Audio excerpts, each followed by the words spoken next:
বড় ক্লাসে উঠছি, খরচও বেশি।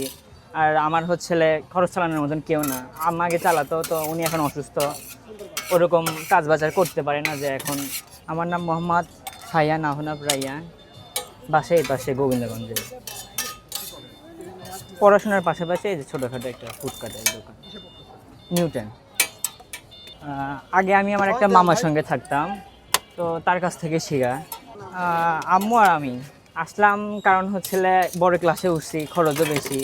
আর আমার হচ্ছেলে খরচ চালানোর মতন কেউ না। আম্মা আগে চালাতো, তো উনি এখন অসুস্থ, ওরকম কাজ বাজার করতে পারে না। যে এখন পড়াশোনা প্লাস বাসা ভাড়া এগুলো চালাবে। তো ওই জন্য নিজে একটা কাজ শিখছি, যে একটা ফুডকার্ট দিব। ইচ্ছা ছিল যে বড় ক্লাসে উঠলে ফুডকার্টের একটা দোকান দিব। তো সেখান থেকেই আস্তে আস্তে ছোট একটা আইটেম থেকে শুরু করে যে এই আইটেমটা বের করছে আর কি। 20-22 হাজার টাকা। আমাদের কিছু টাকা ছিল জমানো, আর কিছু টাকা আমি আমার বড় আপুর কাছ থেকে হাওলাত নিয়েছিলাম, যে আমি এরকম একটা বিজনেস করবো। তা বলতেছে ছোট মানুষ, ভালো উদ্যোগ নিয়েছিস, কর, আমরাও হেল্প করবো, আরও লাগলে বলিস।